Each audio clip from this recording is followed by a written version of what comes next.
Alright, welcome back to Nick Lenz's Comic Corner, Classic Class Non-Classic. This is episode number 1458 and double number 1354. Actually, it's 64, excuse me, yeah. 1464 and double shot number 1358, correct? Yes. Yeah, 58. Alright. Now, one Valiant trade and one Spider-Man trade. First up is from Valiant. We have Ninjak Volume 1, the Weaponeer. This collects the first 5 issues of Ninjak Volume 3. Yep, the third volume for the series. Now, here's a fun factor when it comes to this character. Did you know this character is a creation of Joe Quesada? I'm not kidding about that. He seriously is. He's a creation of Joe Quesada.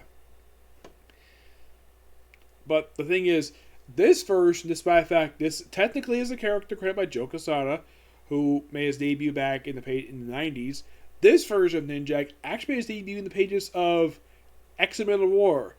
Now, they actually did it with the Eternal Warrior, where Ryan Venditti did get a chance to write Eternal Warrior later on. Ryan Venditti never wrote Ninjak. Nope, never did. This is done by Matt Knott. One of a few books he worked on at Valiant. The other, of course, being the short-lived ongoing series Unity. Excuse me.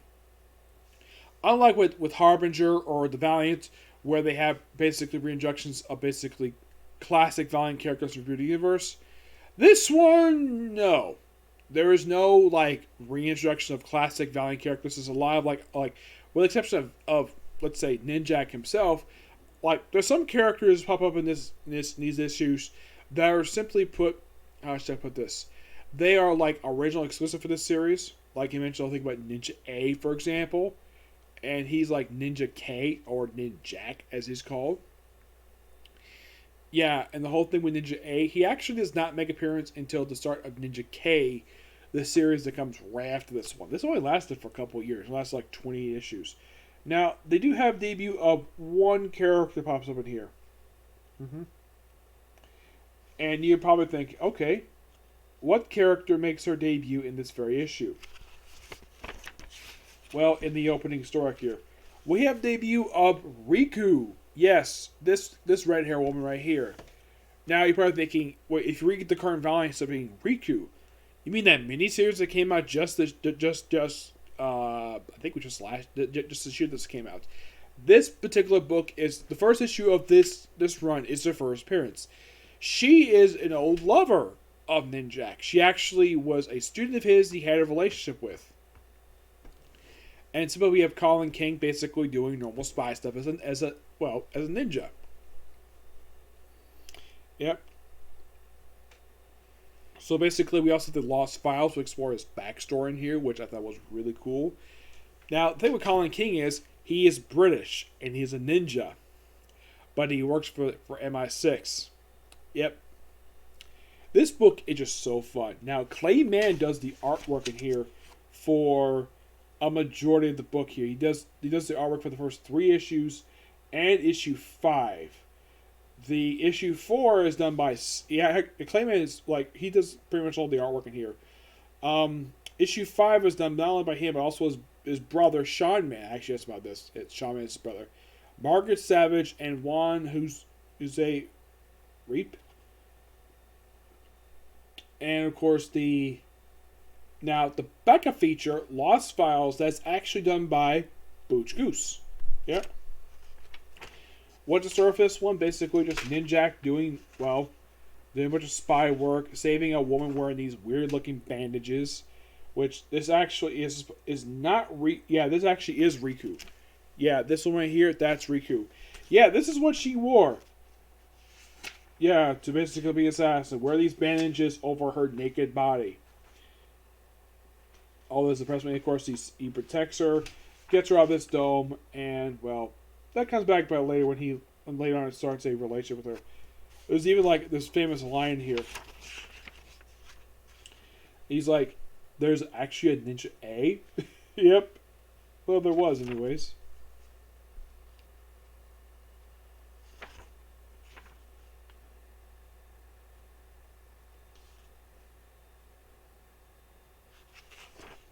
Yep. We have Ninjak basically going to cover and look like maybe Hong Kong. We see that this guy here, that's actually his butler, Alan. Yes, Ninjak has got a butler. Angela would actually work with, well, Ninjak, and later on she got her own book. Yep. And one thing also interesting though about this book, it also has these little classified things that explains all of Ninjak's gadgets. Like his gloves, all sort of stuff. Clayman does a terrific job drawing this stuff. Look at this smoking hot woman. Like, man, she's like hot. Mm-hmm. And of course you have Angela, but you have, well, she calls her Angela, that's her real name. Rika doing her own thing. And just really good stuff here when it comes to Ninjak. Yep. Yeah, and, well, his relationship with this one will later come back to bite him. But this book is actually really good. I give this one roughly a 9.5 out of 10. Fantastic book. Can't wait to review more stuff with Ninjak. This book actually would not last very long. It lasted 28 issues. When I got into Valiant a few years ago, actually it was back in 2015, I got in this particular company. This series actually ended not long after I started it. Yeah, I had just caught up with the series, and then they just ended the book and replaced with Ninja K, which was a really interesting book.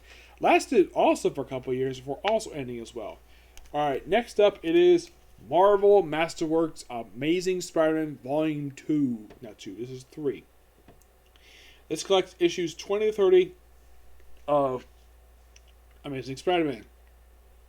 The first issue in here is the first appearance of, well, Matt Gorgon as the Scorpion. He fights Spider-Man and then he goes up to jail. He does not appear again for a little while. Now, in the following issue number, yeah, that's basically, now all the stuff in here is by Steve Ditko, who's the writer, the artist, and Stan Lee is the writer. 21 is basically Spider-Man's first encounter with the Beetle, who gets added to this series as a villain because of the end of the Human Torch feature from Strange Tales. So basically, they just dropped him off in this book, and the Beetle became a recurring villain for Spider-Man up until the 1990s. He even fought the Avengers once. Yep. Wayne fires the Beetle. Now, issue 22 is basically a return of the Circus of Crime, and it's also a return of Frederick Crosswell, who actually last appeared in issue 10 with the Enforcers. Yep.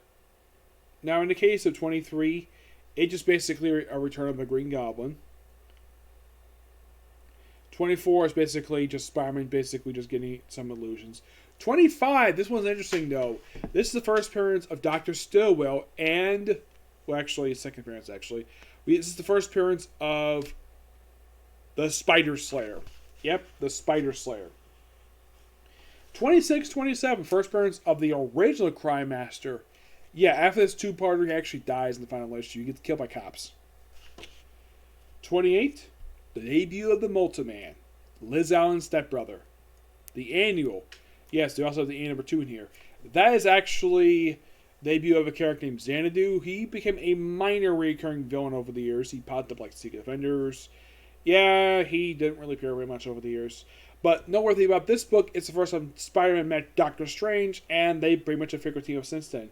Also, here's a fun fact about this annual. This annual was actually reprinted as an issue of Doctor Strange. I believe it was issue number 182 of the original volume. 129, The Return of the Scorpion. Which, I think was a typo. They put like 29 twice. 30 is, well, talk about the cat, and of course, Frederick Russell looking for him. And, well, this is basically when the noteworthy thing that comes to issue 30 is, aside from that, is the debut of a burglar known as the Cat. This issue is also noteworthy for Betty Brant finding out that Betty Brant got engaged to Ned Lads, but they wouldn't marry until issue 156. So, not for a long time.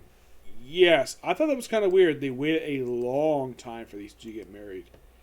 Like, yeah, 156.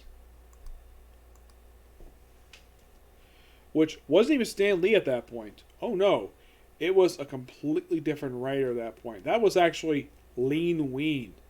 Yeah, he was the one who actually wrote the story when they got married. And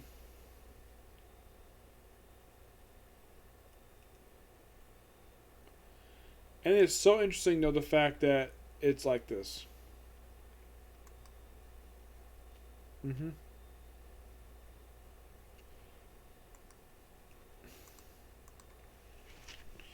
Yep. Fun classic issues. Give this one roughly a 9 out of 10. Good book.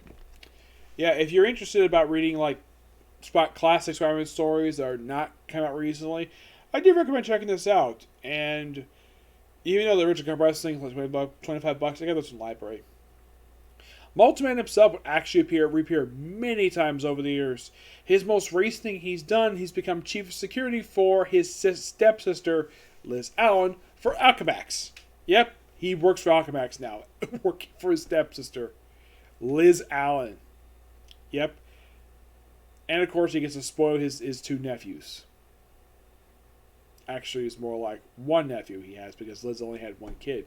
Harry had two kids. He had the second child with another woman. Yep.